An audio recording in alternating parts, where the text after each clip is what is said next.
We are live right here, right now, to quote one of Van Halen's best albums that I really love very much so.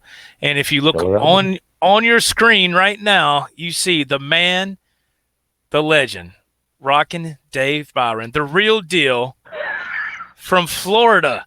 Right there, Rockin' Dave, what is going Hey, on, what man? is happening, Joe? Such a pleasure to be here, man. Good to see you. It's been a Oh little while, man. man. It's been a while. It has been a while.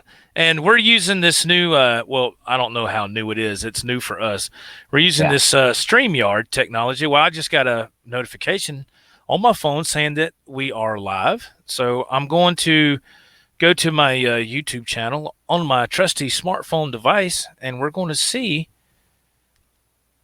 how, if it is live, right? I So let's think it see. is. Your channel, and it says live right here. It says we're live. Okay, cool. But I don't see me anywhere. No, I see me. I don't. I I see you don't on see. the phone, Oh, but there I we go. don't see you. There it is. There it is. It's there now. I see it. I see it now. I see you on there now. There you go. Oh, Wow, yeah. that's funny. Okay, cool. My goodness. Yeah, yeah. This is a totally new thing here. So yeah. Okay, cool. Awesome, man. So Dave, it has been a while, man. How are you doing? What has been happening? Please fill me in with your story, Oh, lots of stuff. Well, we both looks like we both survived the Hurricane Dorian. man. Golly, You that saw that? we didn't get nothing from that. Believe it or not, we didn't get no rain. We were about from the coast when all that was where all that was taking place. We're about 5.5 hours Oh, inland okay. on that. Yeah, so we were perfectly safe from all that stuff. We didn't get nothing. No rain, wind, not a thing. Nothing. Wow, that's good to hear. Yeah, we got some rainstorms. The wind definitely picked up. But other than that, it wasn't anything bad. Nowhere near like what happened in the Bahamas, man. Holy crap! Oh man, they got Yeah, annihilated. They they got got it now. annihilated. That That, was that that that was that sucker stayed. It stayed hovering over there, those islands, for about 36 hours. Sure did. It was Yeah, horrible. and it was It was just it horrible. was horrible, man. Look, So wow. what did y'all get from that real quick? What did y'all get some bad conditions from that? Yeah, we got some storms. The internet was real shady, real shaky. Wasn't Mm-hmm. stable at all. Um, Gas. I think the worst thing is everybody fueled up, and I told my friend who lives in the next town, which is Cape Coral. His name's Gordon. I said he likes to be called Gordy. I says Gordy. I said if you fuel up, man, I tell you what, don't drive anywhere if you don't have to because you got to go to work all week and there's not going to be any fuel. So Yeah. the gas stations were out, and for about a whole week, there was only some pumps that were open, and that some gas stations that had very little gas. So it was because everybody hits the panic button down here Right. because where we're at, we only have I-75 to get out of here in this area, so it's like one main expressway to get out. Right. And if you're going to evacuate, you got to do it. You got to do it like way ahead of time because once it gets backed up, you're stuck on I-75, man, and that's it. You Golly, man. know, Man, I it. tell you. I tell you what, Joe, it is so much different down here than back up in the Chicagoland area. Little things you don't think about, you Mm-hmm. know, like fresh water. We had fresh water up in Illinois. Here it's salt water, so you have to have bottled water. And when Right. you buy, you got to buy in bulk. So we still have like about 3 or 4 cases of water. We had them stacked up all over in the room in case something happens. Oh At least man. we'll have water. Yeah. But Oh, absolutely. it Yeah. is what it is. Yeah. But Absolutely. other than that, Joe, it's been really busy for us, not just work wise and that, but music wise, because Deb and I we're going back to doing the stage shows, and really what that means is that it's where we go and we check out. Matter of fact, tomorrow we got 3 venues we want to check out where we rent out the rooms and sell the tickets. And Okay. it was really cool with this concept. we used to do this back up in Illinois, and we were making a lot of money off of it. And not just that, it was basically our show, our way. We didn't have Mm-hmm. to conform. And I'm not saying anything bad about that. A lot of the clubs we've done down here, they're fine, they're good people.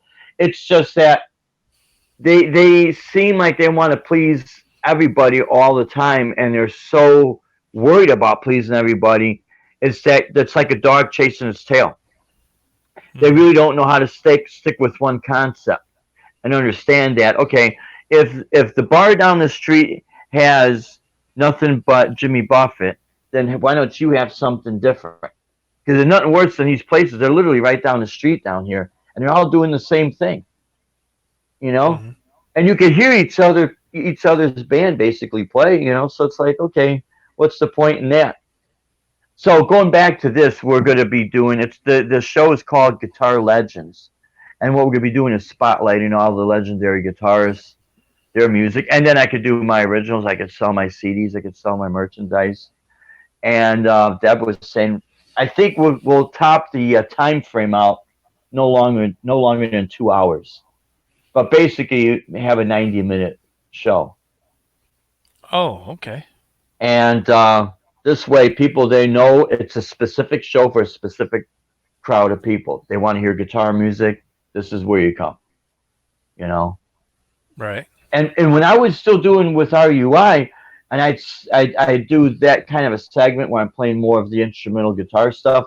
At the end of the gigs, I'd have people come up asking me who were interested in that. They would say, "That's what we're missing. We don't see people playing the guitar like that, or having that kind of music. Or if you see a cover band playing Van Halen, they're gonna play 'Ain't Talking About Love,' 'You Really Got Me,' maybe a little bit of Eruption, but that's basically it. They're not gonna really get in, dig deep unless they're a Van Halen tribute band, Mm-hmm.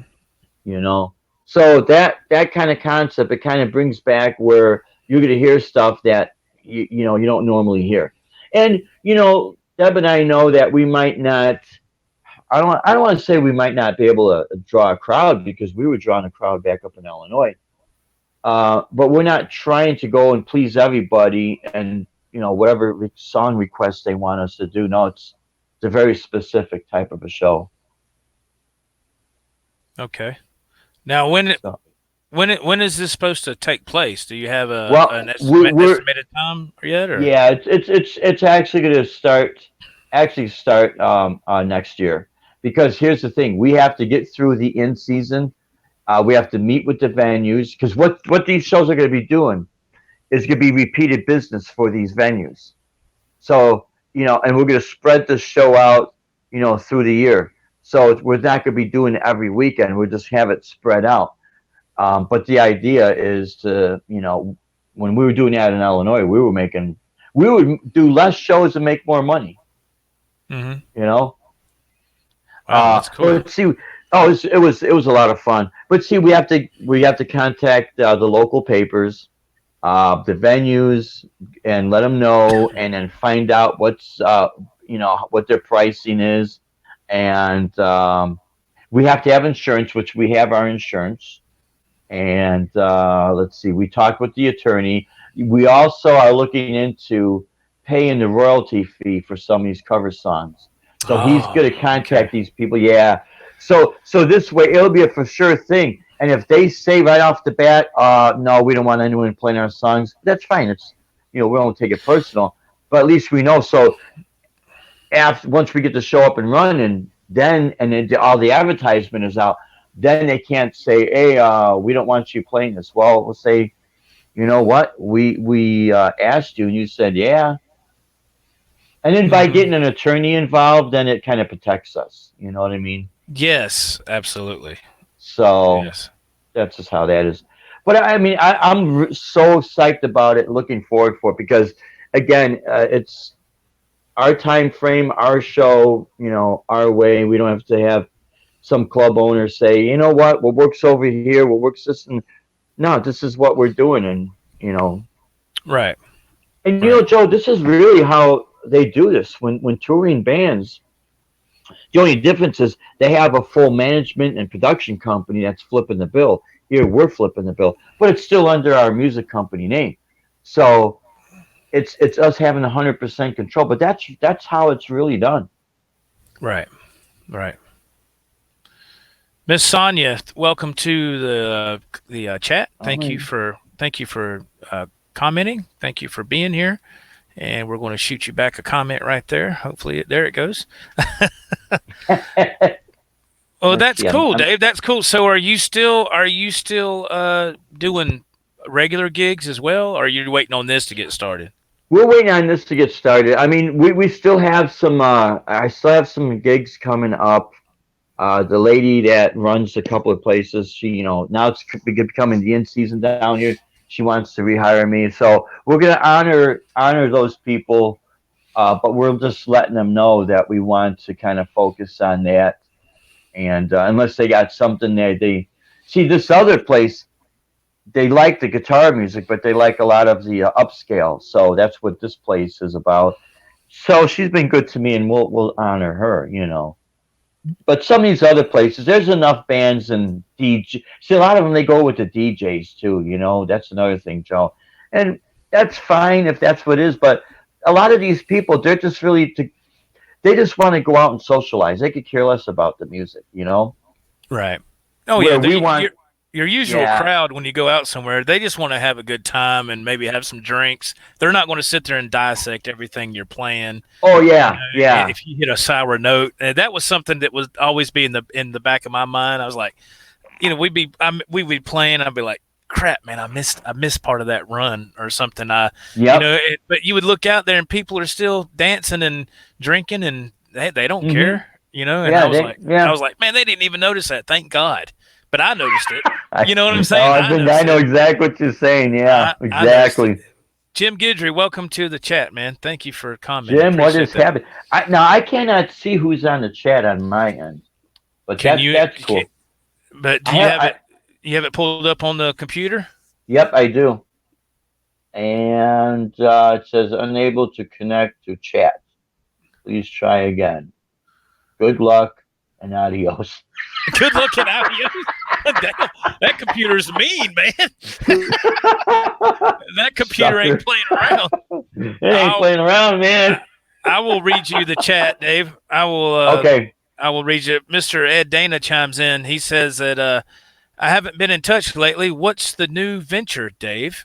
Dave is going to be Ed, going to venues. It sounds like to get some gigs going next year, I believe. yeah. Yep. Happy birthday, Dana. What's happening, buddy? Yeah, we're going to be doing. It's kind of like the smaller theaters, and talking with those people, and it's all done by ticket sales and playing out the show. The show is going to be called Guitar Legends, so it's very specific, and there is people that are interested in it because they're not seeing it that much down here at all. Right. And it's going to be a win-win for the venues because, again, we're the ones flipping the bill and doing the ticket sales. Joe, when we were in Illinois, we had this female vocalist, Renee, and there was two main places we used to play at. At Chandler's Steakhouse, which is close to, is in Schaumburg, Illinois, which is where R2R3 Lockingnut lives. Oh, okay. We do shows there, and we do shows by Joliet, a place called White Fence Farm. Dude, we would pack these places, man. It was unbelievable. I couldn't believe it. And we'd walk out with a couple of $1,000. Wow, that's nice, man. Yeah, it went from the $100 to the $1,000s. And we had a very specific niche because we were targeting a lot of these senior citizens that still wanted to go out, but they didn't want to go out at nighttime, but they had money. That's okay. It's all the money's the same color. Man. The money's green. Money's and the green. only difference, yeah, that's right. But see, down here, these people, they're not ready to kick the bucket, man. You know what I mean? Right. So they're old, but they don't want to be old. So the rock music, the guitar music, it's like they're waiting for it because they want to be back. So it's, yeah. That's great because, man, I have noticed for me now, I could be everybody, whoever's all in the chat, whoever's watching, chime in with your opinion and comments here. Uh, but much as I really hate to admit this, and it seems like the guitar thing is just not in demand on YouTube.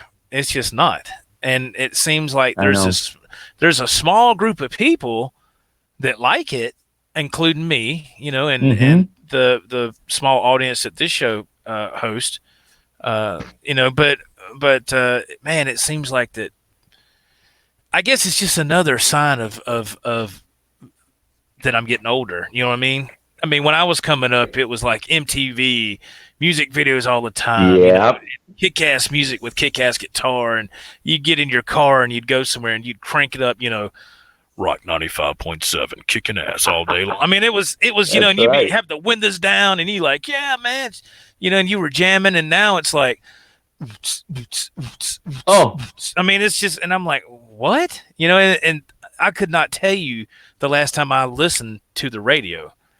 You oh, know, same here, Joe. everything Oh, I do now, I either listen to I stream songs, or listen to stuff from YouTube or whatever. But man, the guitar thing as a whole on YouTube is really, it is not that much in demand like I thought it was. yeah. It's just not. But don't get me. I'm not saying anything bad. It's just a sign of the times. It's just things are changing.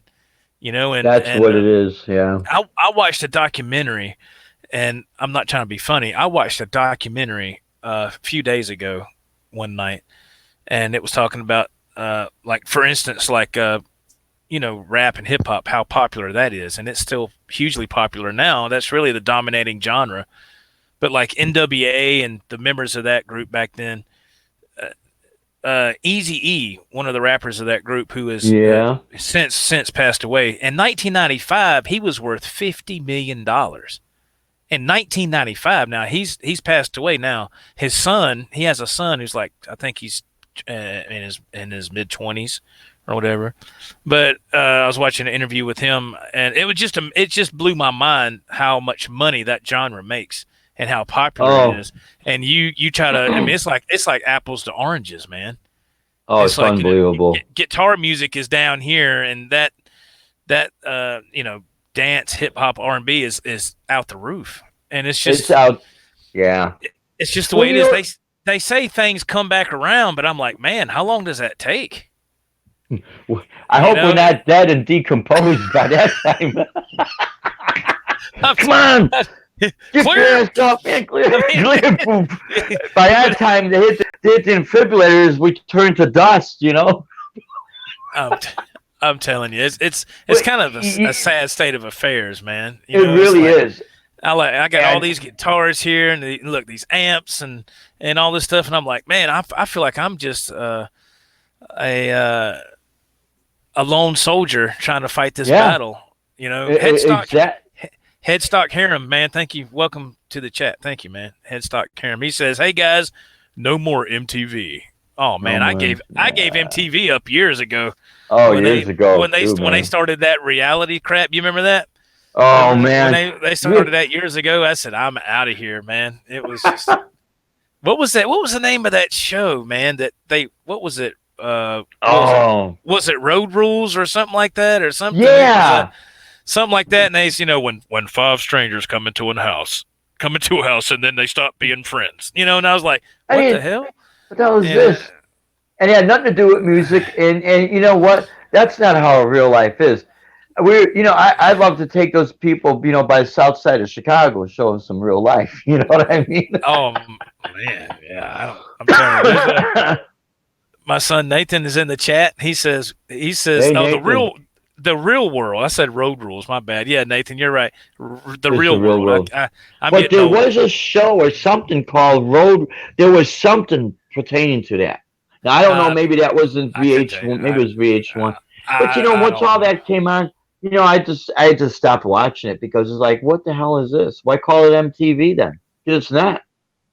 You Yeah, I know. have an audiobook on the birth of MTV and its glory years and all that stuff, and then I don't want to say demise because it's still around, but it's catered more to the young generation, man. And that's because the reason they stopped showing videos and all that is because people like us, we're getting older, and that demographic, it doesn't cater to that no more. No, you got doesn't.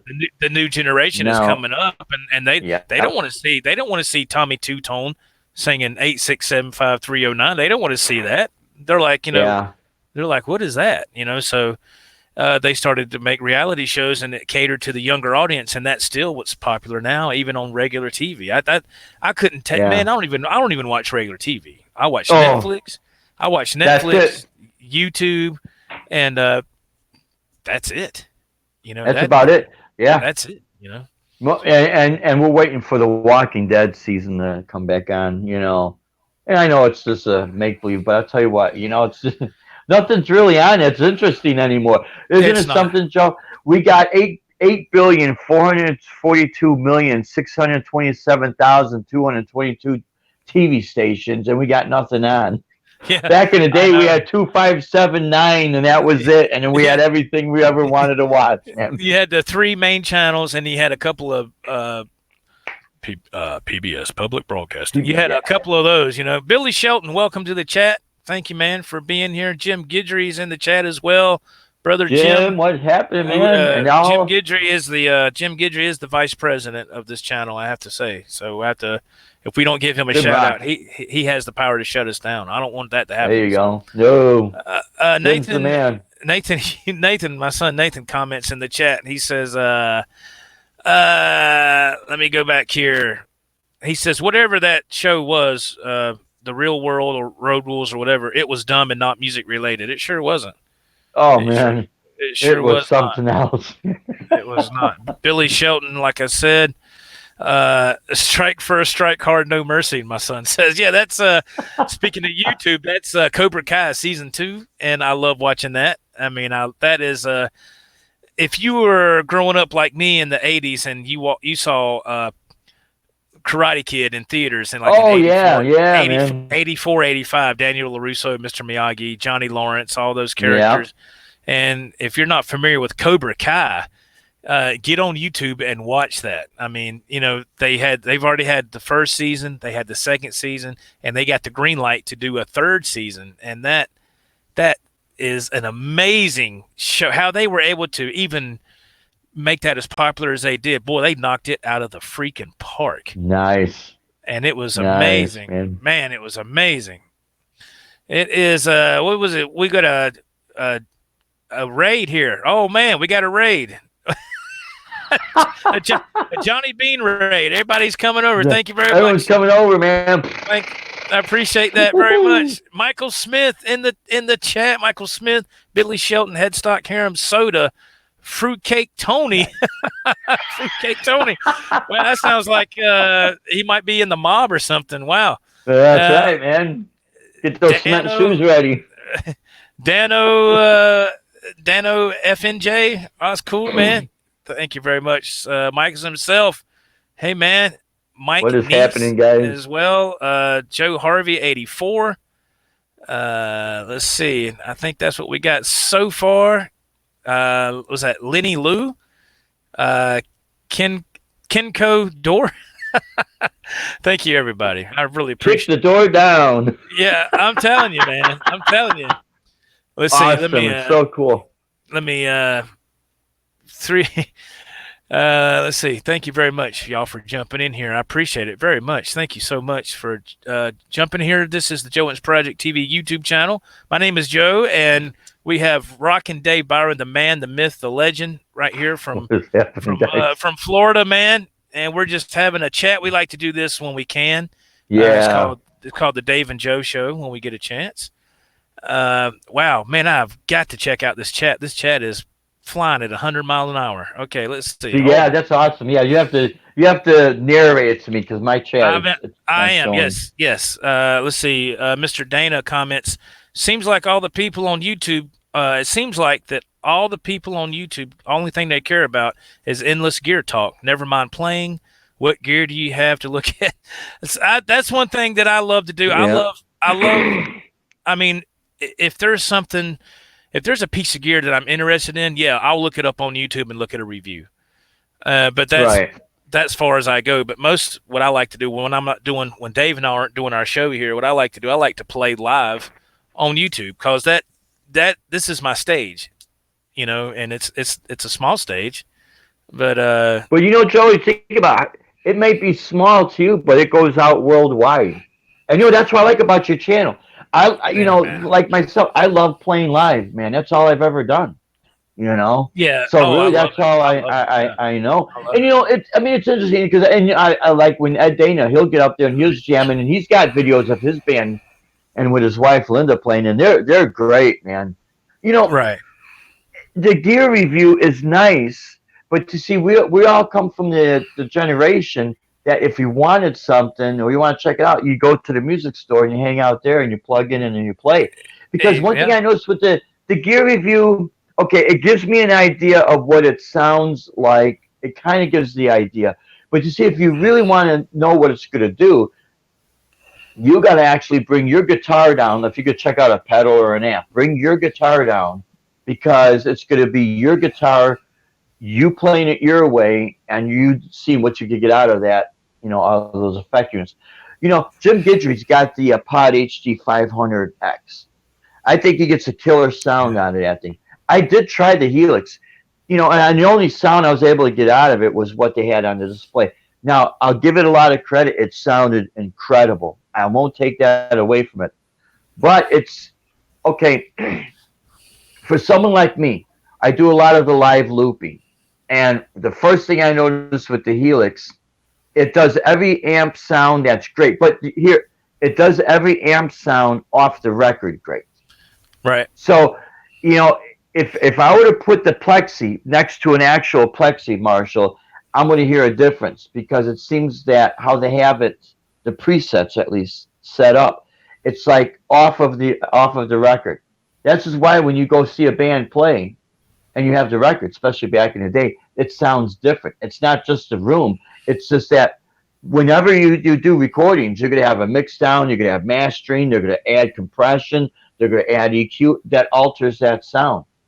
No, that's not a bad thing. So if you could do like a Vegas act or something like that, or a type of a tribute band where you want to get the exact sound off the album, that's great.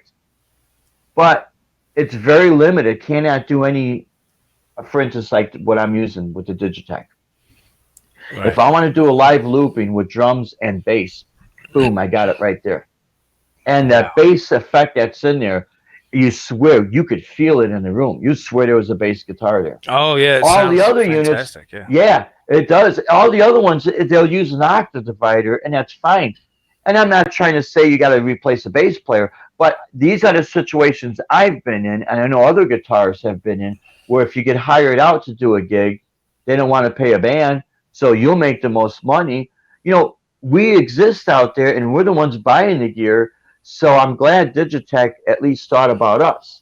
Where all these other companies, they're thinking differently, and there's something wrong with that. But the days of full bands going out is kind of few and far between. You Yeah, know. it sure is. Real quick, Dave, I don't mean to cut you Yep. off. Oh I no. gotta I Go gotta ahead, give man. a shout out. Super chat from Michael Smith. Thank you, Michael Smith, for the super chat, man. Michael Smith. Thank you, man. Thank you so much, man. Let me just touch on some of these, Dave. I apologize. I don't mean Oh, to no cut you problem, off. Joe. I The didn't ch- mean to be blabbing. no, no. You're fine, man. It keeps the show going. But everybody is taking the time to comment. I want to try to touch on some of these. Bo Zeke says, I was going to bed after the Johnny Bean show, but now that you guys are on, I'm staying up a bit. Thank you, Bo Zeke, man. Sonia there in Soda. Johnny Bean, rock on, dude. Thank you, Johnny, very much. Cruel Bar is in the chat as well. The Dogpa, is that it? Lynette Allsworth, hey, how are you? Thank you very much. Steve Carmichael is back. Hey, man, haven't seen you in a while. Kenko Dor says, Raid. Thank you very much, man. Mr. Bruce, Mr. BHE Jr., Mr. Oh, Bruce Mr. says Bruce, man. he says, Yo, Joe, it's Project and Dave Byron. How y'all doing? Thank you, How Mr. you Bruce, for doing, being man? here, man. Mike Neese, thank you, Mike Neese, for being here. Let's see. Phil Mosley Music. Hey, the Joe Wentz Project and Dave. Thank you, man, for popping in and saying. We hope y'all stick around. Thank you very much. Dwight Bailey says hello, everyone. Dan from New Jersey, I'm guessing. I might have that wrong. Let's see. Joe Harvey, 84. Michael Smith. Hey, man, Michael Smith, thank you, man. Thank you so much. Michael Smith, I did not block you or anybody from Facebook. I shut my Facebook down. So that's why I've been gone from Facebook. So I just want to let you know, because me and Michael Smith used to stay in touch through Facebook, and I just left, so because it wasn't doing nothing for me. So I left Facebook. Oh, so, real quick, I gotta grab something real quick. I gotta grab this real quick. Okay, buddy. Yeah, no problem. Michael B. Evening people. Thank you, Mr. Michael, man. Thank you very much. Oh man, what are we doing? Sorry about that, guys. No, you okay? I about said Dafford. Stafford's music. That's David Stafford. Hey, yeah, Mr. David Stafford, man. David Stafford, what's going on? He says hello, everyone. Mr. Ed Dana says Dave's Guitar Channel did a video tonight. Tone chasing is a young man's game. Wow. Let's see. Soda says, "Whoa, Joan's Project, is that original 5150 head and cab sitting behind you?" Yes, sir, it is. That is an original 5150 head and cabinet. That is it got Eddie Van Halen's signature stamp right there. I know you can't see it, but yeah, I've had that for quite some time. Yeah, and I just retubed it last year. Retubed the head thanks to I remember when you retubed it because you said you did not have to bias the tubes. Right. I don't have to bias it, and thanks to Mr. J.J. Collins for directing me on what tubes to get for that thing. So if it wasn't for him, I wouldn't have known. So big shout out to Mr. J.J. Collins for helping me out there. Let's see. Headstock Harem in the chat. Awesome, man. Let's see. Hugh Caldwell says, "Hey guys, Mr. Caldwell. Hey man, thank you for being here." Let's see. Cruel Bar's talking to somebody, talking to Mr. Dana. Let's see. Well, I'm just trying to get caught up here. My son Nathan says, "Did anyone see David Lee Roth's idiotic comments about how he wrote everything on the first Van Halen album?" I have not actually read that, but I have seen parts of that come up on my Google. I need to research that some more and see what is going on with that. That is very interesting to me. I want to see what's going on. The dog puss says Facebook is evil.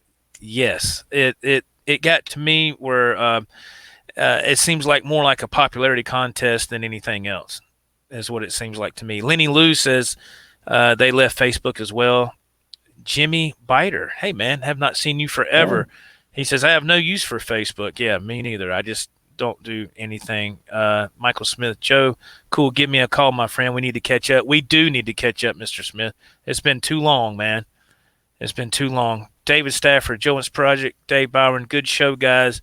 Is there any way I can send you guys a new Paul Reed Smith guitar? Yes, you can. I can give you my address after, after the show. I'm just saying if he's paying attention. He's probably like, no, you're out of your mind. Tim Seymour, is that right? Tim Seymour, thank you for being here. Thank you very much, man. I appreciate that. The dog pull, we all chase tone, thinking you will find tone by chasing it is a young man's game. I love chasing tones myself. I do. Michael Smith just shared your live stream for your guys' show. Thank you. Are. Thank you, Mr. Smith. I appreciate that. Are you seeing the chat now, Dave? Now it came up. Yeah. Okay. 45 minutes later, it's almost time to go anyways. Okay, wasn't for bad luck. I have no luck at all, man. No, it's good. Let's see. Tim Seymour. Okay, all right. Dwight Bailey. Okay, yeah. Yeah, speaking of tone, I love having different tones, Dave. I'm sure you're the same way. Oh, yeah. I love trying to, and like I said, the 5150 here is awesome. And then it wasn't long after that I got to this, I don't know if you can see it, to this Boss Katana 100-watt head. Oh, yeah. It's nice, solid state. And I played through this. I got it right now. I have this hooked up to the 412 cabinet. Okay. I got the Katana hooked up to the cabinet right now. So let me ask you something, Joe. When you you have the Brown sound on the Katana, okay? Yes. How close, or how do I say this? It's gonna be kind of hard to ask you. Do you like the 5150 sound better than the Brown Uh, sound? Because it could be kind of different. But how close does it actually get? You think? on the Katana, how close Yeah, does it get? It's it's it's close, but it's not. This is just my take, and I'm not an expert on anything. I'm just going, just by my 2 cents here. Uh, it is close, but you're talking about solid state compared to tubes. yeah. And a lot of people they don't think there's a difference. Well, there is. There's a There's a huge difference. difference. There's Oh a yeah. huge difference when these tubes start to heat up after a while. Oh yeah. Oh my God. It don't get me wrong, the Boss Katana, I love that amp. I love it. I mean, for the money you pay, I think it's fantastic. Yeah. Yes, it is close to the Brown sound. Yes. Is it spot on? No. No. But No. what really is when it's a digital uh Exactly. when it's a Yeah. digital constructed thing, you know what I mean? Uh but but yeah, there's nothing like, when I retubed this 5150 head last year, uh got the tubes in it and everything. And what I did is I haven't played it in so long. This was my main rig when I was doing clubs and all that stuff, right? The 5150. Wow. Now it's just, I don't gig anymore because of my job. It's just I rarely play through it, but I want to tell you, man, when I retubed it last year, I plugged up my Fender Strat, you 3 single coil Fender Strat into this thing, Yeah. and I was like, and just like that, man, I was in heaven, guitar tone heaven, because I'd forgot what it sounded like, the You, you the know. tube thing. Yeah. This is. You know what it is? It's when the tubes heat up. When people say that warm tube sound. That's the only way you could describe it. When we got this Fender George Benson model amp, this is a Hot Rod Deluxe. Um, it has two 6L6 and two 12AX7 and then one 12AT tube. Okay, so it's just like a Fender Hot Rod Deluxe is what it is, but the tone is tailored different. But I have not had a tube amp since 1985 because of all the bands and then you do the trade-in deals and all that. You're young, you experiment. That's what it is.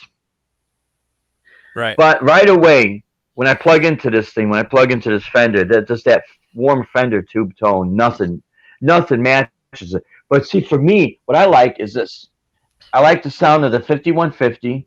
I like the sound of a Marshall.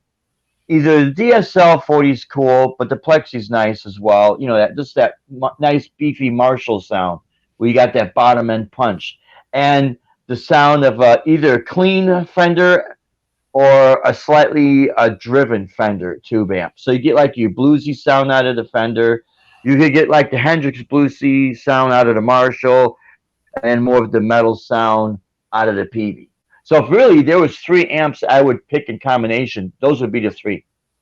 Yeah. Because Yeah. back Oh, in the day when we would buy gear, we would try to pull our sound out of that amp. There was no comparison. You didn't have all this modeling stuff out there. Now that's all you seem to have. And now it's kind of like, okay, it's cool, but now where's it gonna go back to where a person plugs in and tries to pull their sound out? You know what I mean? yeah. Because I guarantee if you plug right into if Eddie Van Halen says, "Hey, come on, Joe," or "Hey, Dave, plug in, check it out. You like that?" Yeah, I guarantee I'm going to start messing. If he tells me, "Go ahead, you can mess with the sound," I guarantee I'm going to alter the tone because I like to get the tone that I like to get. Oh yeah, yeah. It's and And everyone's going to do that. a lot of it to me, just my opinion as well is, a lot of your tone, uh, you know, your feel and all that comes from your Yep. fingers, your hands. Yep. Yep. Michael B makes an interesting statement, Dave. I don't know if you've seen it in the chat. It says, "I'll send you both a Marshall half stack." Wow. Thank you, Michael B. I'll take you up on Hey, that offer, sir. Thank you very much. Let's see sounds good here. to me, man. We had some people talk about the katana. Let me Let's see if we Yeah, can let's check address that those. out here. Headstock Harem says, I have the Boss Katana 50. Great for a little practice amp. Okay, awesome. Fantastic. That little 50-watt katana I plugged into and I cranked it. You would not believe how loud it is, how Oh, yeah. small and portable. But the Oh, yeah. killer sustained feedback I was getting out, I'm like, holy crap, man! Yeah. Sold. Yeah. Yeah. My son and I have played through those at Guitar Center when we're test driving some guitars there. We plug into the little Katana 50 watts or whatever. Cruel Bar says it's its own sound on the Katana, but it still sounds good, though. Still a good Oh sound. yeah, Oh, yeah. I agree. I love it. I love it. Jimmy Biter, I have the same head. I believe he's referring to the Katana 100 watt. I have the same head. It gets close, but lacks the dynamics and feel. Uh, Cruel Bar says, I think the difference has more to do with the sag and feel created by it than an actual sound. that's Okay. interesting. Yeah, Soda I says that cab is heavy as hell, Joe. Yes, it is heavy. This cabinet is heavy. It is. Yeah.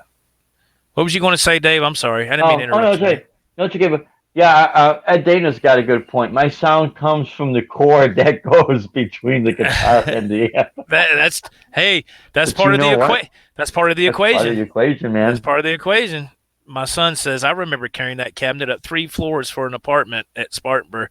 Yeah, I remember that too. Oh man. Let's see. The dog putt. I feel old as I'm moving and have to hire someone to carry all my cabs and amps downstairs. Don't feel bad because I can't. I'd be in trouble too if I had to move all the stuff. I'd have to help somebody help me too. Oh, big Uh, time. Cruel Bar says BB King played through a lab series a lot, and there was no problem with the warmth Yes. of You the know what? tone. He had a Lab Series L5 and I had one of those. It was a 212 combo. The Lab Series had built-in compression.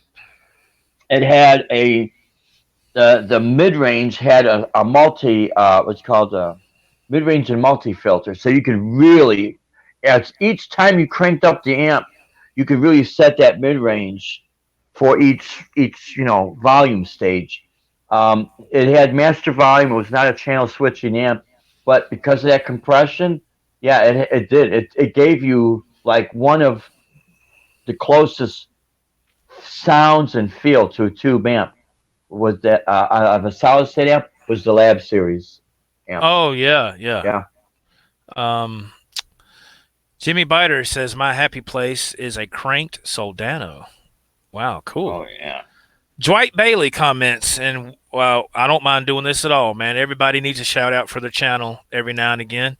Dwight Bailey says, "Hey, Dave and Joe, I got some tunes on my YouTube channel. Dwight Bailey, if you get a chance, can you check it out? Absolutely, sure can, man. Absolutely, And yeah, that man. is YouTube channel Dwight Bailey. Give Dwight Bailey a check, check him out, I should say, rather, and check out his stuff, man. Give him a fair shake, you know." Absolutely. Stafford's Music Studio. I know I'm behind on these comments. I'm sorry, y'all. I'm trying to catch up. Stafford Music Studio says, I just bought the HXS Stomp. HX Stomp. Sorry. Looking forward to getting different tones from. I think Jason Wade has that as well. I think Jason Wade bought that, and it sounded great. I'll be honest with you. I was surprised at how much it was. I didn't think it would cost that much money. It was so I went a different Yeah. route, and I'm not saying nothing bad. Don't get me wrong. I went a different route, and I went for the Zoom G1X4. Yeah, I'm way behind on this comments. Bo Zeke, I love my Katana 50. Awesome. The Joe Wentz Michael Smith. Joe, I just tried to look up your number on my phone, and I could not find it. Reach out to me. If you give me your phone number, I'll make sure you and Dave get each full stack Marshall stacks, along with free airfare to the next NAM. Oh, cool. Awesome. That We're sounds there. great. Thank you so much, brother. I'm just kidding. He didn't say that. I'm just playing with Michael, man. I'm just picking with him. I'm just playing, man. I'm just playing. Let's see. Mr. Pierce, Timothy Pierce. Hey, man. Thank you for being in the chat so much. Let's see. Hugh Caldwell says Clapton's best tone was through a Soldano. Yeah.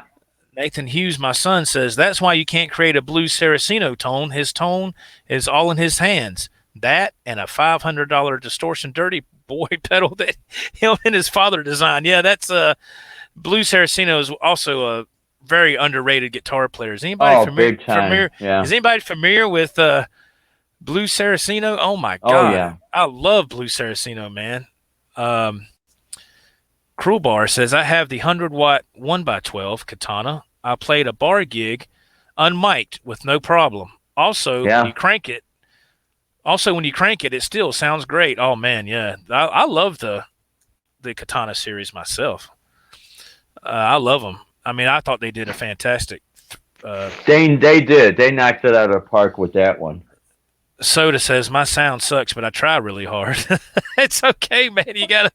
You gotta start somewhere, my friend. It's hey, man, we don't judge here. No, not at all. Cause you just got to keep at it, man, and keep toying around with stuff, and it'll come around. It will. Michael Smith, I really dig my Katana 50-watt amp. Man, there's quite a few people that have those in the chat. Wow. Mike Neese. For me, I always think tube amps sound their best right before they blow up. That's the tone I like. Wow.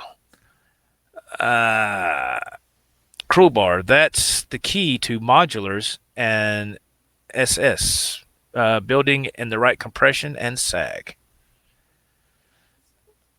The dog put my sound comes from my tinnitus filtering. And am I looking at that right? Out of all the spiky stuff, all the gain I use causes your mileage may differ with your ears. Oh, wait a minute, you have tinnitus? Is that the condition with your ears? Yeah, tinnitus. Yeah. Oh my gosh, man. I'm sorry to hear that, man. Hey, wait a minute. Wait. Michael Smith, what are you doing? Another super chat from Michael Smith. Thank you, man. Hey, man. Thank you, oh, my brother. goodness gracious, man. He says, here's my down payment for the phone number. Oh, my goodness gracious alive. This is crazy. Thank you, Mr. Smith. I appreciate that, man. That is too kind. That was really cool, man. Thank you, man. Thank you so much. God bless you, man. Mr. Dana says, I think my brother still has a lab series that is like a twin reverb. Ooh, yep, I bet that's the L5. Yep, the 212. I bet that is nice. How does one know when your tubes are done in a tube amp? Oh, you'll know, because it sounds horrible, man. It sounds horrible. Here, this is what happened with my old Fender Twin when the tubes were going bad. You plug into it, and you play, and all of a sudden go. Like, holy crap, then you bang on the top and it would stop. You play it a little bit more and it go. I'm like, okay, there's something going on here. Yeah, it was I could tell. I was like, man, this sounds horribly bad. You know, I would hit a chord and I was like, this sounds horrible. Let's see, is that the same B.B. King who started singing the blues when he lost his beloved Esther Winfield? Oh yeah, that episode. Oh yeah. Remember, there was an episode. He's referring to an episode of Sanford and Son. B.B. King was actually on an episode of Sanford and Son. Yes, he was. And he had a crush on Esther, and Fred was like, "Why do you want to go out with that ugly faced gorilla?" I was like, God almighty. I said, that Fred ain't got no sense, boy. Oh, my God. Let me get back to the chat here where we welcome your comments and suggestions and everything. Thank you for being so active in the chat. It helps the show go further. That's Thank great. you very much, man. Cruel Bar says, my friend's father had a Lab Series 212. Always liked that amp. Took pedals very well. Dwight Bailey says, thanks, Joe. Yes, sir. Not a problem, man. Once again, check out Dwight Bailey's channel on YouTube and see what you think, man. Ed Dana, haha. 2/3 of the people here have unsubbed my channel. Oh my goodness. Whoa. Oh man, I'm sorry to hear that. That's not good. Michael B. Oh man, I'm out. Oh, talk about he's saying that because he said he's gonna send us a half stack. And then we said Michael Smith was going to send us a full stack. I just thought about that. Michael B, I was just playing, man. I was just joking. Oh, man. Let's see here. The headstock Karen, free airfare to NAM for everyone. You know what would be funny, Joe? Is if we get in the mail, we get the little mini Marshall stacks, that stand this tall. Yeah. Our unboxing is a shoebox. There's your Marshall stack. Hey, I know you're talking about the real small ones, but do you remember the Marshall? I think they call them the micro stacks. Do you remember those? You actually I remember the micro stacks. Yeah, they had two little cabinets and a solid state head. I always wanted one of those, but I never got one. Ed Dana, if you're still in the chat, he has the MG version of that. It's like 15 watts, I think it is, and you got the small little head, and each cabinet's got one 12-inch speaker. But back in the day, Marshall also had a smaller full-size stack. Instead of 12-inch speakers, it had 10-inch speakers. Yeah. So it was still tall, but it was smaller. I still like those things. I thought those were the coolest things back then. Oh yeah, man, those are. I always wanted one of those, but I never could get one. I don't know if they're even still available today. I have no idea. Yeah, I don't know. It'd be cool to check out. Jimmy Byron says Blue Saraceno is crazy good. Go ahead, Dave. What now? No, they do still have them. They have them where you could get the Silver Jubilee. You could get the plexiglass, which is it's kind of like the mesh. No, not the mesh foam. It's the plexiglass, and you could get a mini version of the JCM 800. Marshall they released them earlier this year. Okay. Wow. Cruel Bar says, I like the Katana combo so much I bought the head as well. So he's got a what was that? He had a 50 watt. Was it a 50 watt combo? Now he bought just a solid state head as well. Just wow, that's awesome. Let's see. Timothy Pierce. Joe, yes, so Dano and the Friedman BE100 rock for tone. It's beyond a Marshall. Wow. Okay. That is incredible, man. The Dogpud, the amp Blue Saraceno father design is the real special thing he has. An amazing device. Mojave Ampworks version was Bee's Knees. Oh, wow. Yeah, I love Blue Saraceno. His playing is incredible, man. Oh, yeah. And one thing that always stood out from him was his vibrato. It was just so smooth, and I was like, it was what I could say, like real George Lynch-esque, and I was just, man, I always, it's just, there are so many amps out there. Used to be a lot fewer amps, Ed Dana says. Oh, yeah. There is so many different things now. It's I'm trying to catch up here, y'all. I'm sorry. Dave, I'm sorry. Oh, no problem, Joe. No, it's all about, man. Guitar Center had, and I did a video of it, of the Fender Super 6. And if anyone's familiar with the Fender Super 6, what it is, it's a really tall combo amp. It's got 6 10-inch speakers. They were selling it for like 600 and some bucks. Back in the day, I had an opportunity. I think it was back in 86 or 87. I had an opportunity to buy 2 of them for my friend for 45 bucks. For I think 45, either 45 for both of them or 45 a piece, whatever it was. But I mean, it was under 100 bucks. I could have got 2 of them, but I didn't have the room. Yeah, and they were beaten up and that, but yeah. Oh, okay, that's awesome, man. Mike Neese asked a great question. He says, what brand of tubes did I put in this 5150 head last year? And he puts down these 2 brands. Dave, I'm gonna let you guess. He says, did you put JJ or Groove tubes in your head? Which one do you think I did, Dave? I think you did the Groove tubes. I could be wrong though. I was wrong. The answer is JJ tubes. That's what I did. Really? Yep. Let's see. Man, I'm trying to Hugh Caldwell at the Joe's Project, and also to you, Dave. Any solid state amps that I like? Yeah, well, like I said, the Boss Katana solid state. I love it. It's the only solid state amp. And wait a minute. I'm sorry. And I got the now a lot of I'm gonna catch a lot of crap for this probably, but it's a damn good amp. My son and I have the same amp. It's the Line 6 Spider 4. It's solid state, and it's got two 10-inch Celestians. And you want to talk about something that'll crank, man? That thing will Nice. crank. And I love those two. I love those two. What about you, Dave? Oh man, I got my old PV Bandit Trans Tube model, the very first version that came out, which they call it the Silver Stripe.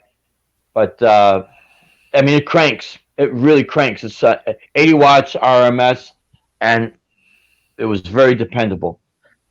I also have a little Hughes and Kettner Edition Blue 60-watt solid state amp that sometimes I'll just plug in and crank it up, and it's got an awesome sound. The one thing with the transistor amps, they're a little bit more on the reliable side when you move them back and forth, to different gigs and that. Um, but I saw a comment that Ed Dana said, Fender, Marshall, or PV. Yeah, and those will always be the three. I mean, all the other amps are great, but Oh yeah. those three have been around for like forever. Michael Smith But if said he had to go. Thank you, Michael Smith. Thank you for the super chats, man. Thank you very much. Thank you, Michael. Yeah. Johnny Bean says I met Blue Saraceno in a parking lot back in 1990. Wow. Wow. I knew I had to. I went past some comments. If y'all want, type them in again, and I can see. I just got so far behind, so I kind of fast forwarded here. I apologize. If y'all want me to, if I didn't get it, type it in again if you can, and we'll try to get to it the best we can. Dave, you can see the chat too, right? Yeah, I could see it. Yep. Okay. R2R3 Lockingnut. What's up, brother? Woo-hoo! Oh, what's up, R2, man? How are you doing, brother? Hope you're having a good night, man. Timothy Pierce, Joe and Dave, here's a question. Yes, the new Marshalls are 20-watt versions. Marshall also released a 1-watt version a few years back. Yep. That's right, they did. How about that? Bozique. I also like my Marshall AVT 20 valve state amp from the early 2000s. Well-made solid-state amp with a tube preamp. Wow. How about that? Soda wants to know, says, remember the ads for Blue Saraceno, Samet Guitar, and Dweezil and Guitar Magazine? I do remember that very well. I remember that, yeah. I remember Blues, my son was a huge fan of those guitars, those Samet, because he was on this plaid kick for a while. His guitars were plaid and, as far as the color scheme, right, Dave? That was like a plaid. I remember that, yeah, like a plaid shirt, yeah. Yeah, he had that, and I thought, maybe I stand alone in this, but I thought it looked cool as hell. I was like, man, I think my son actually tried looking some of those up on eBay, and they're really hard to come by nowadays. Oh, yeah. They're really hard to come by. Let's see. Headstock Harem. I got my Boss Katana 50 from a guy for $80, mint condition. Dang, man. He got a deal. Yeah, he got a deal. Mr. Dana says Fender had a cool amp called the Acoustic Sonic. Is that right? For acoustic guitar. Now they call their new acoustic Telly the Acoustic Sonic. Acoustasonic. Okay.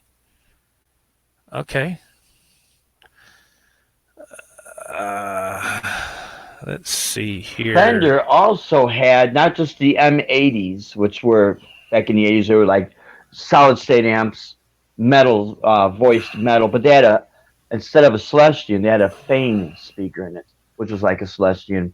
But then later on, I think it was the early 2000s, they came out with something like M something. It was another metal amp. The cabinet and the head and the cabinet kind of reminded me of putting an amp in a flight case, sort of like what Peavey did back in the late 80s.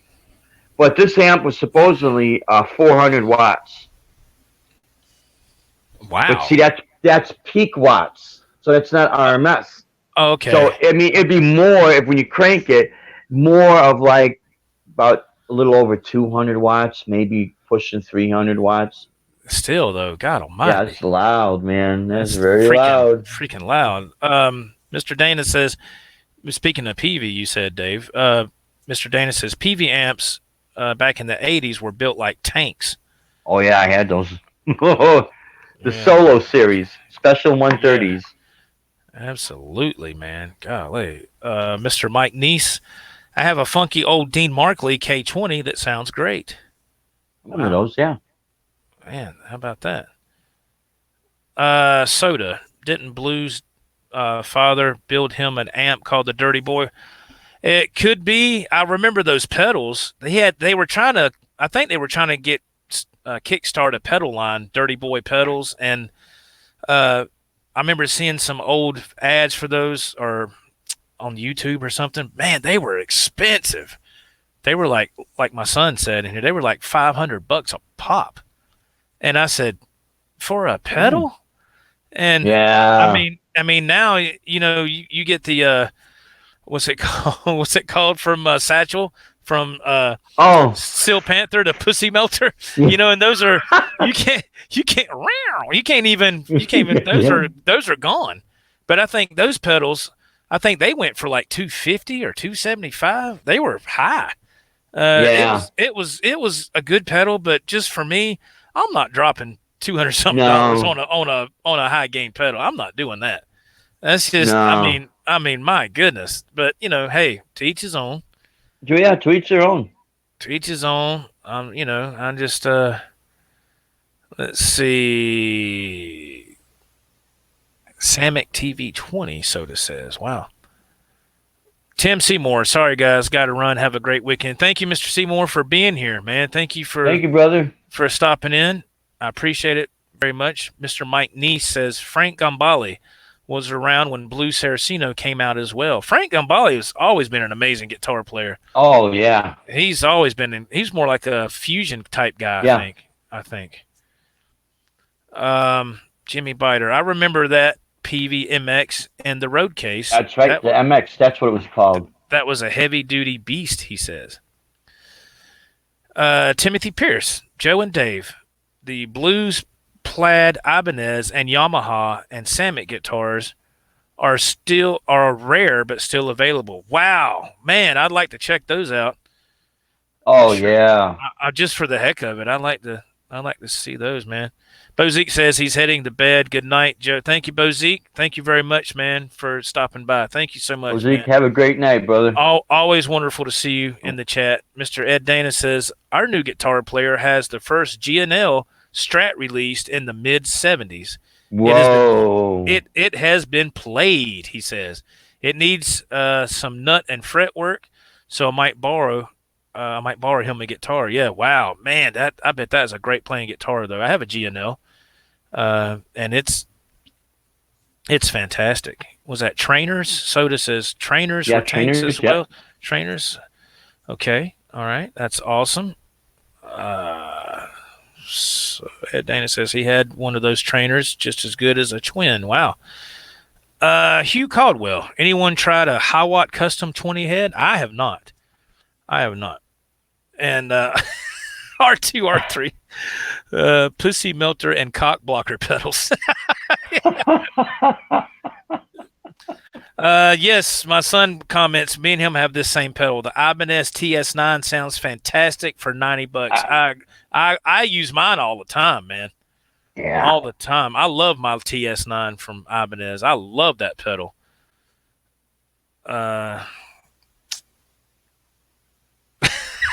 Crowbar.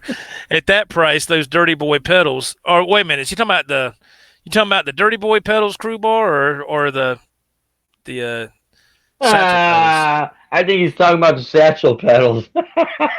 Oh, okay. This should be delivered to your door. Wow, man. That's right. Oh my goodness.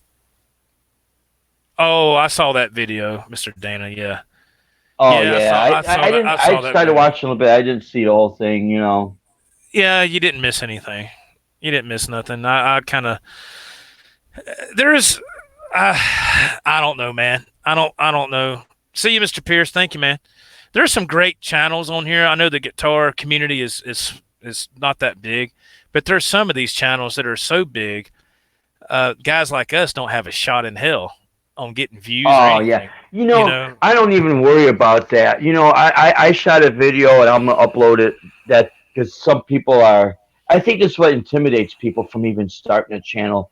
You ever notice, Joe, that a lot of times if you start watching, there's all this advice how to make your channel grow, how to make it big, how to oh get the yeah, numbers, how to get oh, this. Well, what about people who just want to put stuff up and just don't care? They just want to share their talent. Then they start that's it. getting the impression that, well, you have no hope in hell, so why even bother? I mean, how are you going to inspire people by making them feel inferior because of numbers? Right. That's just ridiculous. Well, That's just absolutely ridiculous. what I'm getting at uh, is some of the real big. I'm talking about these big channels. Some Hmm. of these real big channels. It's just kind of weird how you see some of them, and they all got this little clique going. They all go to these Oh yeah, conventions together, and they're on each other's videos, and they're all rubbing elbows with And but I'm you know like, something? Yeah, yeah, go ahead. I don't Something. mean to cut you off, but you're absolutely right. And that means, but you ever notice when they have their live chat, they can have a million. One of the guys, he reached over 1 million subscribers. But when Wow. you watch the live chat, there is something like maybe 190 people are on. I think that was the most. I could be wrong. Okay, so if you take the percentage ratio and you got 1 million subscribers, where are all these other people? And this is like a consistent. Every time you see them going live, it's the same people. So if you really have 1 million subscribers, then where are all these people? And I don't knock it because if you're running a business and you want to make it grow, by all means that's great. But the problem is, and I know you've seen this too, and so has a lot of people out there in the chat seen this. It's where they use their numbers to say, well, you want to be like us. Or like you said, we all get together and they go to this trade show and that trade show, and then it's a pleasure that you go and say, they don't even play out live. I mean, where really is their experience? And that's what makes me. That's why I'll respect them only to a certain point. But when I see them putting other people down and making them feel like, and I've actually seen this on a couple of the actual live channels or live chats where one guy said, "Well, maybe you're confused, but not everybody's confused." And I'm gonna get rid of this guy, like doing it purposely. And I'm like, you know what? That to me, that's not a big channel. That's a very small person with lots of numbers. Because if he's got Right. to do that to people, then that's why I say adios and let's see in the survive in the real world. And chances are he ain't gonna survive out there, man. Yeah. He'll only survive because he's got these numbers. But where are these people? You know what I mean? It's laughable. Yeah. Yeah. It's just it's just some stuff you see sometimes. Yeah. If my picture freezes up on here, I apologize, y'all. It's I don't know why it's doing that. I guess it's just something that's Um, out of my control. Let's see here. Um, Phil Mosley Music says some of them have experience in the industry, not as musicians, but in other areas. Yeah, and being fair about it, and that is, see, that's where I give those people the respect.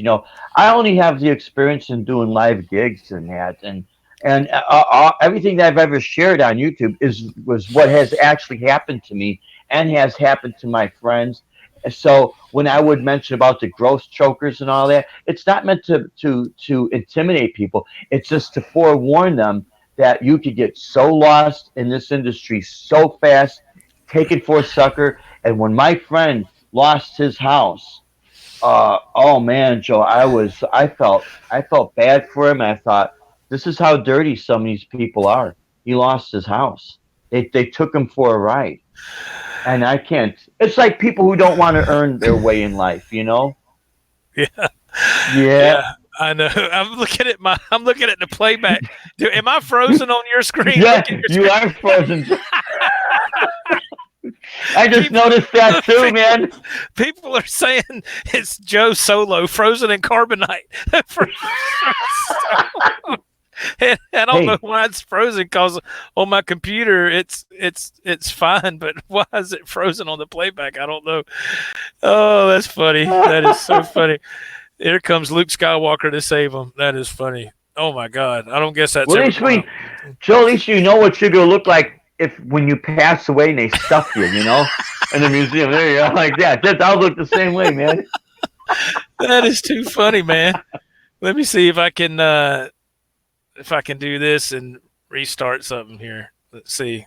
All right, there. Now it's showing my logo, and let me go back and see if it brings me back up now.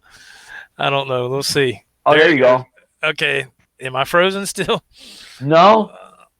Oh, Lucretia's on. Oh no. Oh man. Oh, that is too funny. Oh my goodness. God, dog. It shows I'm frozen on this end. Yeah. So anyway, that's funny.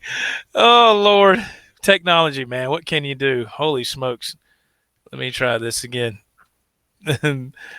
Let's see. There we go. And we'll just let Dave's picture be on there. Cause mine is.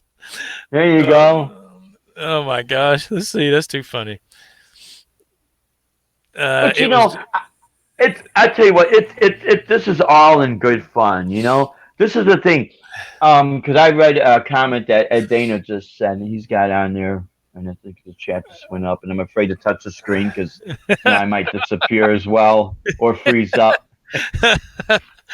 Oh God. But yeah, really, YouTube is really what you make it, and for anybody that ever felt like, oh, I don't know if I should even go live or I don't have anything to share. If you feel good about it, and you got something to share, you don't know who you're going to inspire, because that's why I leave all my videos up. As a matter of fact, right? So, yeah, you're still frozen, man. Yeah, I know.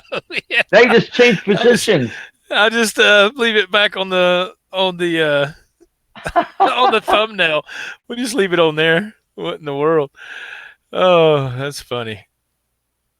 Oh man, that's funny. I don't know. I guess the internet's wanting to lock up, but yeah, I know what you're saying, man. I know what you're saying. It's just wild how some I don't know.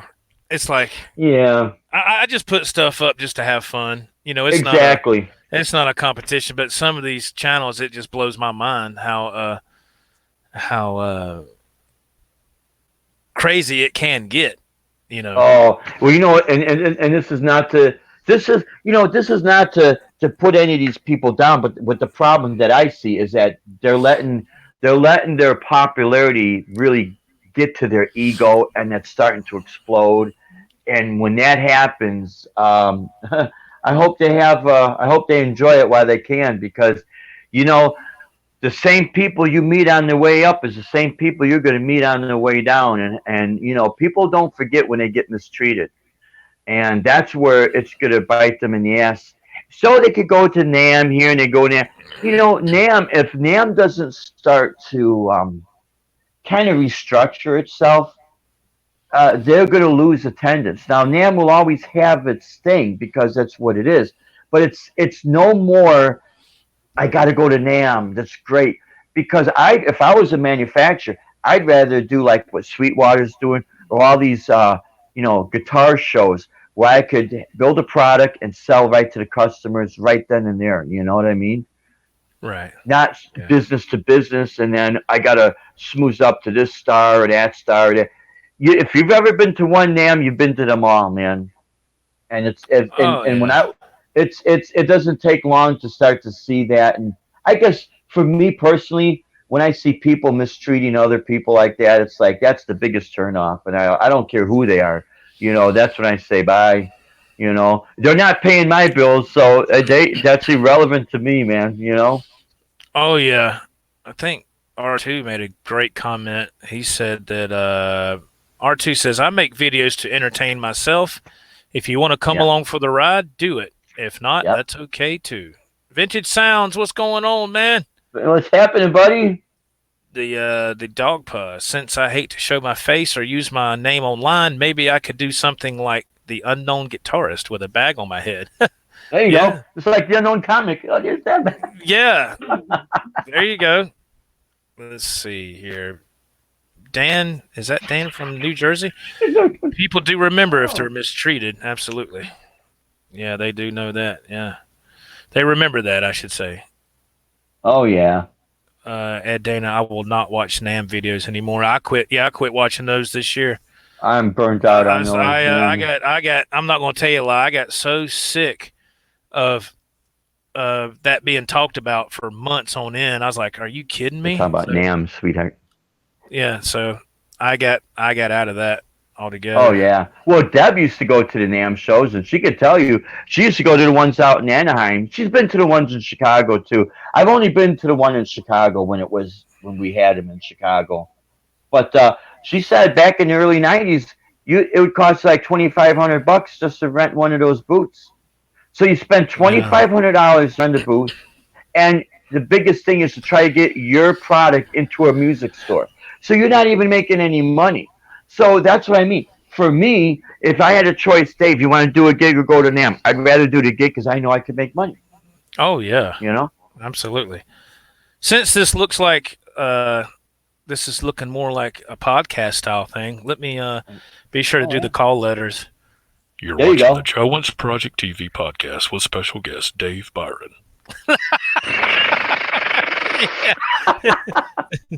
Oh my goodness. Let's see. Um, my son Hello, Nathan Deb. says Thanks, Dad. my son Nathan says only Nam video I will watch is Satchel running around being Satchel. That's Yeah. right. Yeah. That's about it, man. Nam has burned itself out. Soda says, yeah, man. I've got. Oh man, I can't do that no more. Man. Put it this way: when you look at NAM videos and you see people walking around not really interested, that tells you something right there. The wow Oh factor yeah. has been it ran dry. Ed Dana would talk about his picks, doing a demo on picks. So here's one of my picks. Let's see if I can put that in. Yeah, This man. this tip, this tip, literally, I wore this out within a 5 hour radius of picking. Good It gracious. was What? pointy, Man. That's and some it's a 1.5 pick. wow. So it's like, yeah, You're doing some playing right there. Mr. Ed Dana says too many garbage YouTube videos come from NAM and some of those other events. yeah. Um, But I liked how Ed Dana did his announcing of the NAM show. I don't know if you've seen that. That was funny, man. oh wow. Dude, if, Ed, if you still have that video up, dude, that was epically classic, man. I gotta check that out. Oh, That you'll was laugh when you see this, man. the dog pud. Uh, I hope I'm saying that right. Um, I met a girl that wanted to go out. Her name was Nam Gibson. I told her I just couldn't do it anymore. Didn't think she understood. Her name was Nam Gibson. Wow. Oh my gosh. Oh man. Vintage Sound says, "Hey, Rock and Dave, let's just play guitar." That's it, man. That's what it's all about. See, that's what I like about Joe Wentz's channel, and R2R3 Lockingnut and Jim Guidry. You guys play, you jam, you have a good time. That's the fun part for me. I want to be That's the able. fun part. I just want to be able to play, man, because the days of going out and gigging and all that, as of right now, are over for me. Because I just don't have time. I'm gonna try one last time to turn this camera back on, and if it still shows I'm frozen, I'm just gonna go back to the thumbnail, and we'll see what it Yeah. does. We'll see what happens. See if it comes on. Yep, still frozen. Okay, take that back off.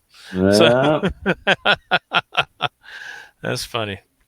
Anyway, It's weird how it does it. Yeah, Ed yeah, Dana said he deleted 1,250 videos and threw them away. So the one he did with the Nam show was deleted, but it was funny, man. yeah, that's cool, man. Wow, let's see. We have been on for an hour, almost an hour and 20 minutes. Holy crap! That's been a while, man. We're going to It have to. has been, man. Jimmy Biter says, Joe, you broke the internet. I know I broke it on my end. That's for sure. You see what happens when I look into a camera too long? It breaks. Man, it just breaks, man. That is just, oh my goodness. Cruel Bar says in my area you can get gigs if you play blues all the time. There are a few places for other music, but you have to twist their arm to get paid anything. That's the way it is around here too, man. Crowbar, where do you live, if you don't mind me asking? Yeah, yeah. Cruel Bar. What area of the Yeah. country do you live? What state, if you don't mind? Yes, Mr. Biter. I broke the it broke the internet. That's the way my luck goes. It's for some reason it's frozen up. I don't know why. I play my computer. Dave and I have the same laptop, and Yeah. it seems like when I try to use this thing for longer than 30 or 40 minutes, it just wants to do its own thing. Oh, Rhode you're Island. in Rhode Island. Wow. Cruel Bars in Rhode Island. Okay, cool. Thank you, man, for sharing that with us. The dog puzz. Anyone from around Dallas? Jim Guidry is close to Dallas, and they're getting. I looked at We the weather almost a while back, moved. and Oh yeah, we I almost looked. moved to Garland, Texas, which is a suburb of Dallas. Yeah, they're getting hammered right now with a tropical storm. Yeah, Texas, man. somewhere. I don't know if it's exactly in Dallas, but I know it's or No, Texas. it's Houston, I think.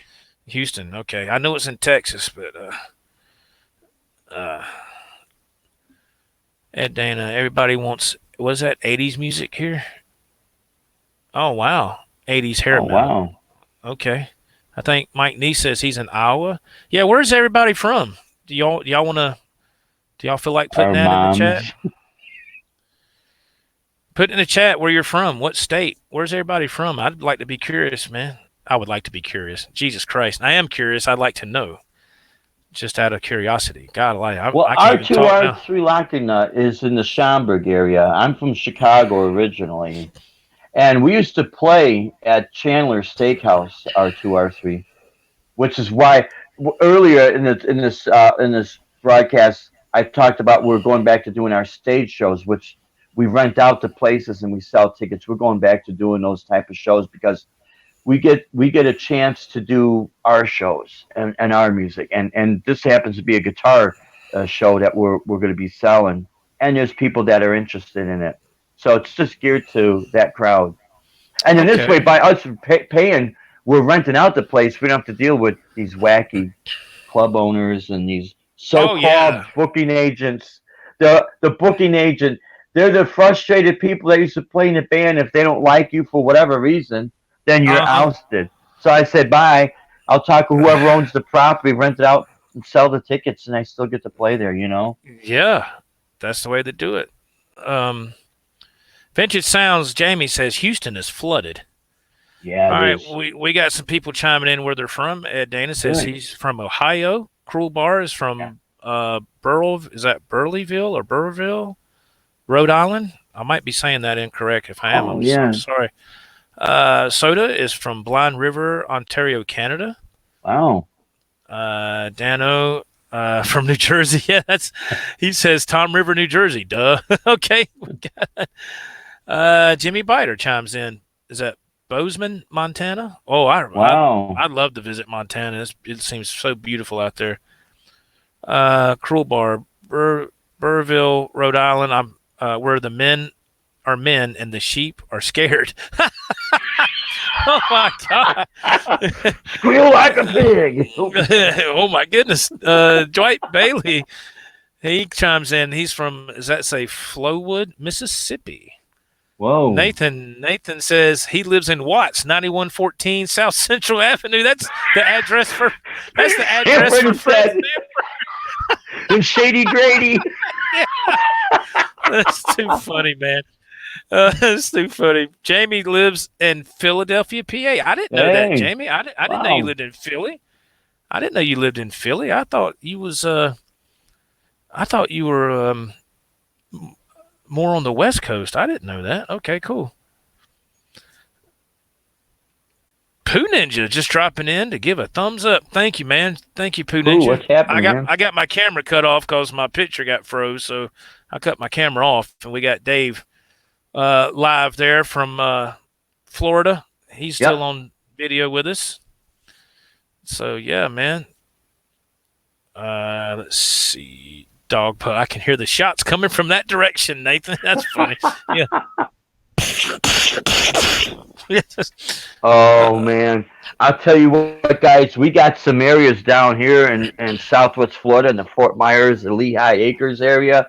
Woo, Mhm. boy, they got those Confederate flags way, hanging real high, man, and because it's carrying, it's a carry and conceal down here. We got the shooting ranges and that, and I'll tell you what, there's a guy that pulls up in a pickup truck off of I-75 and Bayshore Road. He pulls over by the Love's gas station. He sets up. He's got the American flags he sells, and he's got the Confederate flags he sells, and they're huge, man. It's. You think of Florida, you think of Mickey Mouse and palm trees and alligators, and yeah, you have that here. But there's a lot of farm land down here. There's certain areas when I'm driving, I swear it's like I'm in Texas or going through Nebraska or parts of Illinois or Iowa. One of the farmlands. It's bizarre. But Wow. we got a lot of crazy drivers down here. Oh, they pull up at a stop sign, Joe, and it's a stop sign, and they look at each other like, "Who's to go next?" I'm like, "You got to be freaking kidding! We don't have that many roads down here." So if you gotta take a leak, you're in a hurry, and these people stopping there staring at each other. It's unbelievable. Yeah, that's funny, man. That's crazy. Crazy drivers everywhere. That's for Oh sure. man. All right, really quick, folks. We'll get ready to wrap up here. I tell you what, we'll start wrapping up about Yeah.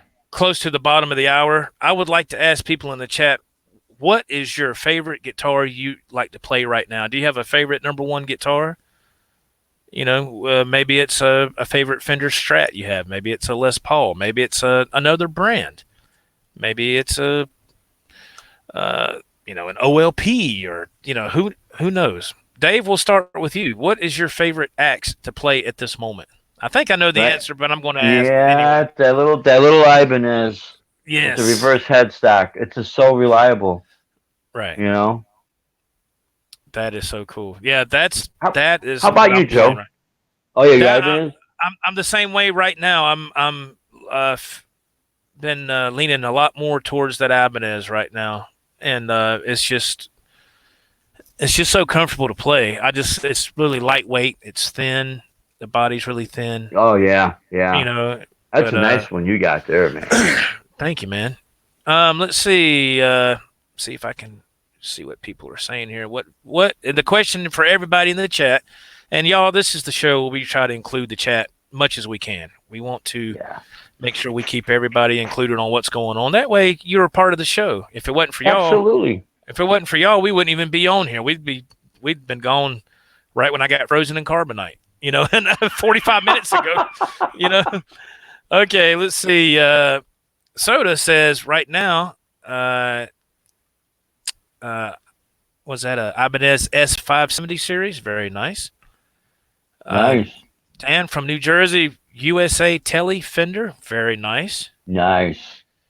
I have a Fender Telly myself. I really like it. Mr. Mike Neese, his favorite guitar he likes to play at the moment is a Kramer Farrington 1986. Whoa. Sweet. And my son Nathan says Ibanez RG550. I know where that guitar came from. That came from his pops right here. I gave it to him. Nice. I had that guitar since I was in high school. It's Oh wow, it's the it's Joe. the it's the bright fluorescent yellow. It reminds me of what Steve I was playing, kind of before he started really doing his own thing. You know what I mean? Right. Yep. I know I which mean, one. Yep. Okay, let's see. Yeah, he just got that thing rebuilt. My son did, so he put a lot of money into it to bring it back up Wow. to top specs. It's just been played to death. It was played so much. You know, Cruel Bar, he said right now it's between a 2009 Fender American Strat and a 2008 Japanese Richie Kotzen Telly. Oh my goodness. Whoa. Nice. Also, also a Diamond Monarch. Oh my gosh. Wow. Man. Let's see. Sean Aaron, welcome to the chat, man. He says, Sean, what's esot- happening? what is that? Esoteric DR2 USA model.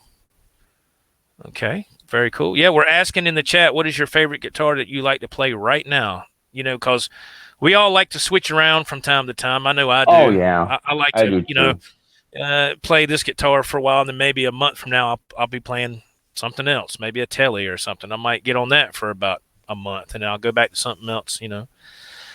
Uh, Dwight Bailey. Right now, his favorite guitar he likes to play is a 91 Jackson Rhodes Silver Surfer. Ooh, Whoa, very sweet. nice.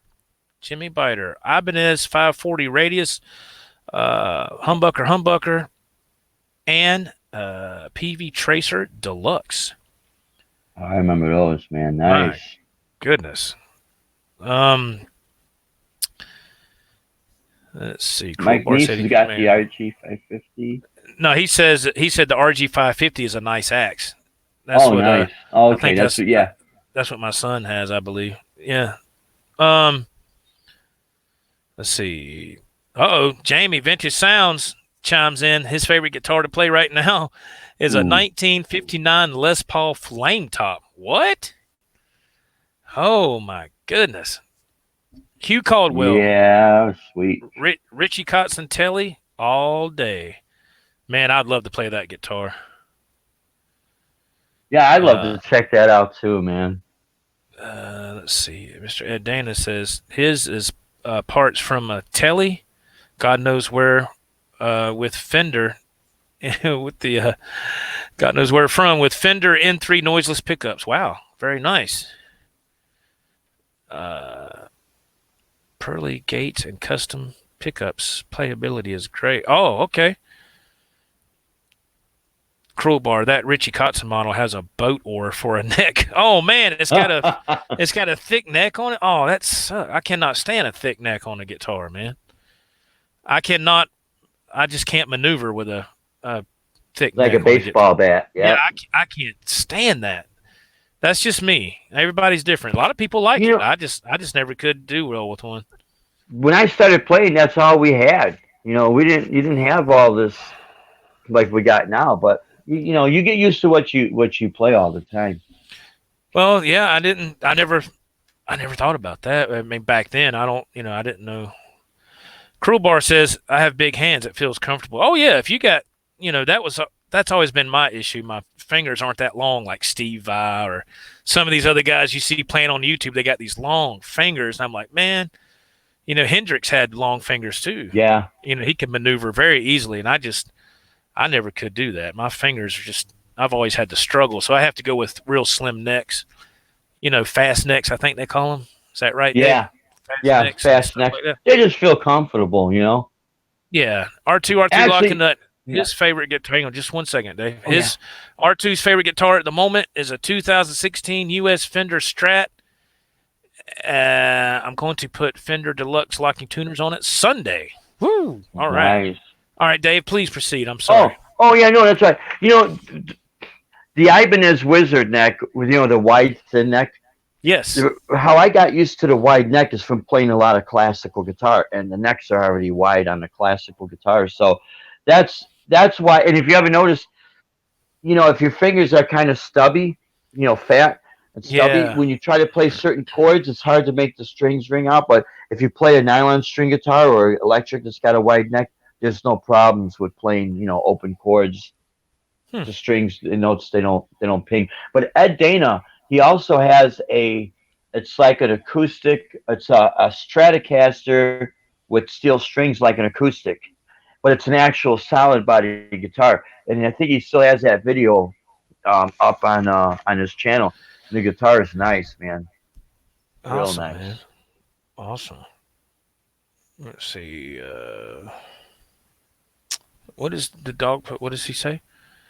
When I started playing, Edison and Tesla were fighting over that AC/DC thing. No, not the band. That's how long it's been. Wow. Let's see. Vintage Sounds Jamie bought that 59 Les Paul flame top in the 70s. Wow. I think at one time excuse me. I think at one time Jamie said he had a whole lot of guitars at one time, and I think he said he sold them or something. And he had like, I don't know, Jamie, chime in, man, on the chat. You had, I think it was over 100. It might have been over 200. I mean, it was like a lot at one Wow. time. I was like, holy smokes, man, where did he keep all those guitars? Uh, Ed says, I've always been able to adapt to any neck. Man, I wish I could. Soda says, I have a Nuno 3, but don't play it.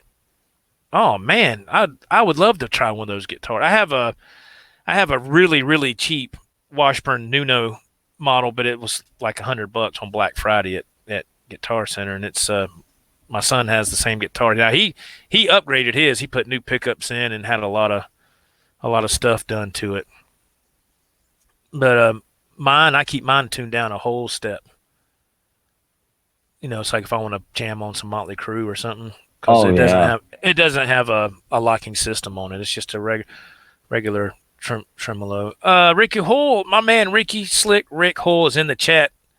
Rick, what's going on, man? I got my Evan camera Ricky. cut off right now. Man. My the picture froze up, so I had to cut the camera off. It looked like I was frozen. So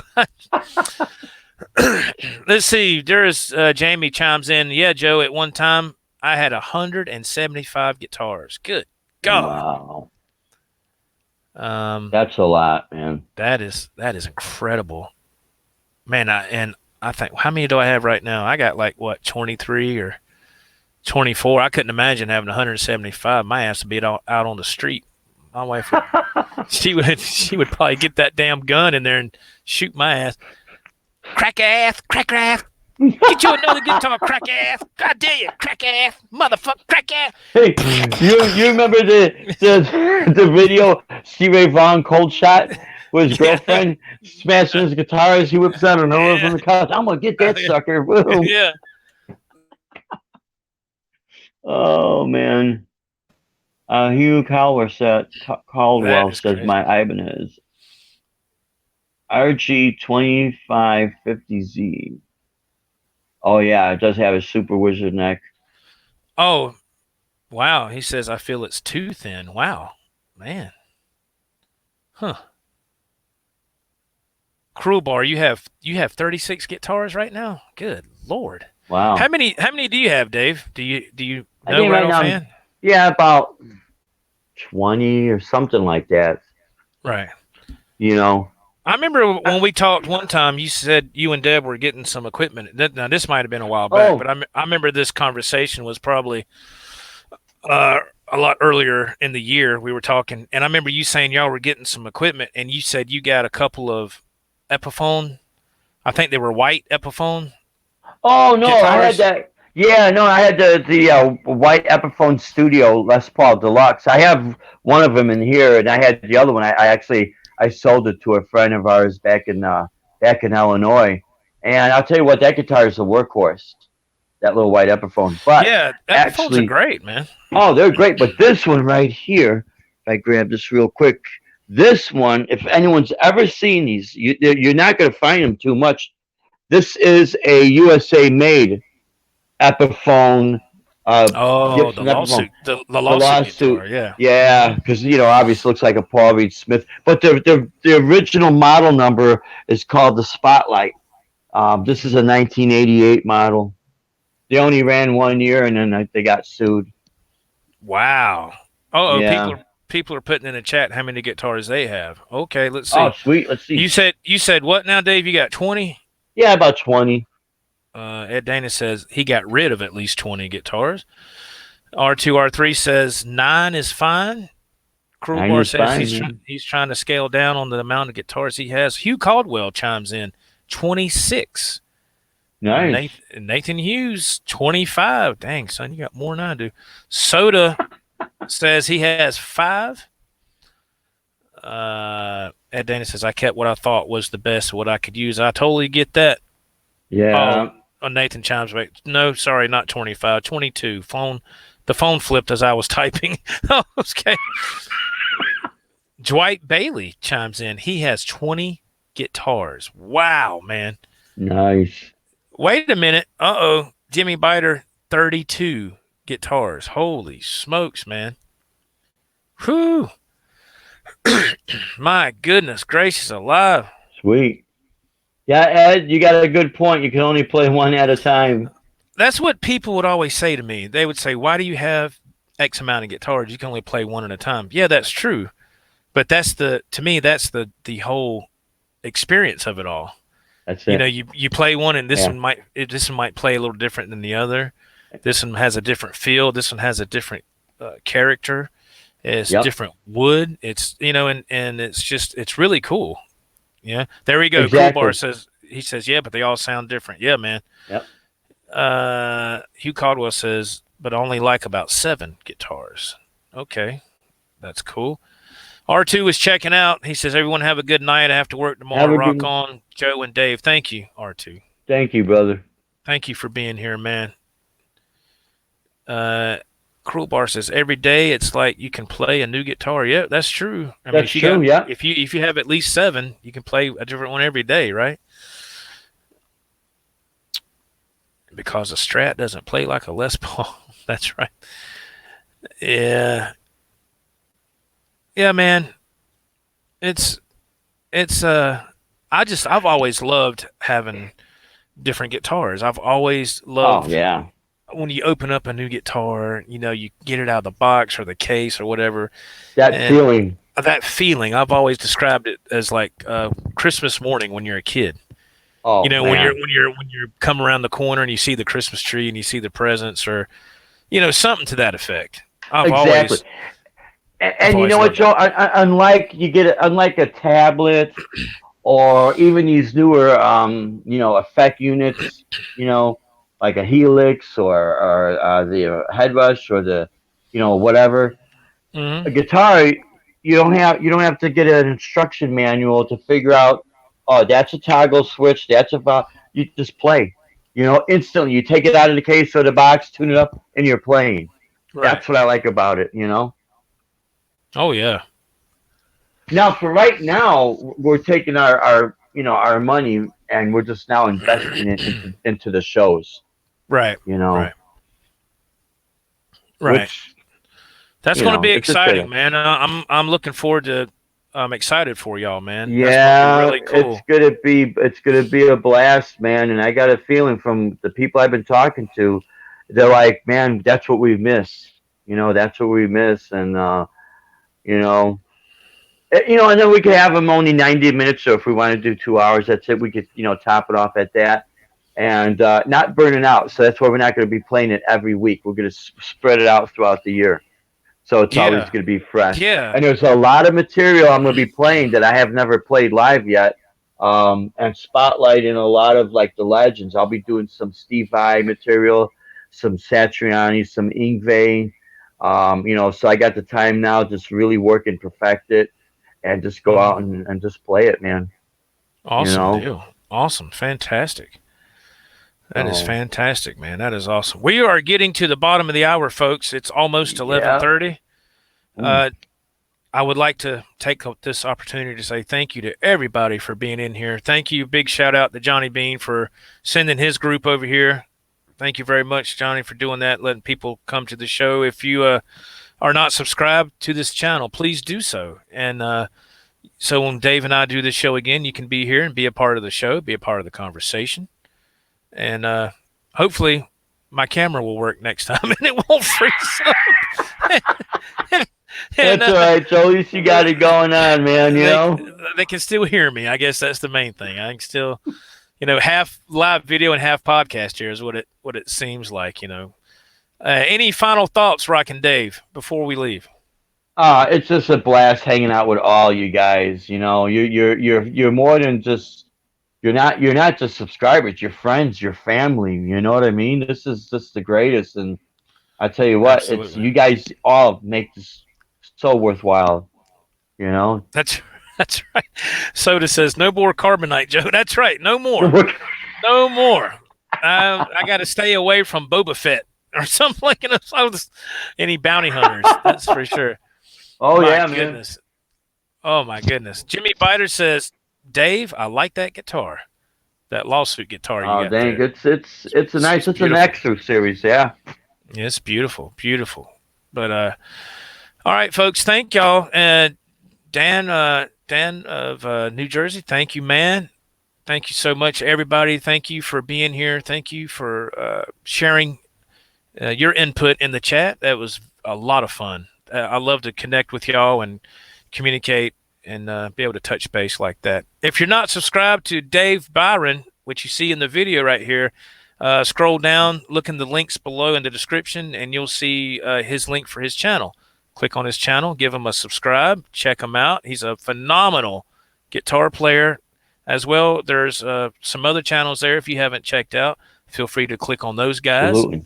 and give him a subscribe, man, and give him a little, a few minutes of your time. And I think you would enjoy it. As for me and Dave Byron, my name is Joe for the Joe Owens Project TV right here. Thank y'all for being here. Everybody be safe. Have a great weekend, what's left of it. Until then, we'll see you later where guitars still live and breathe. That's Bye-bye. right. Rock on, brothers. See you later. Yeah.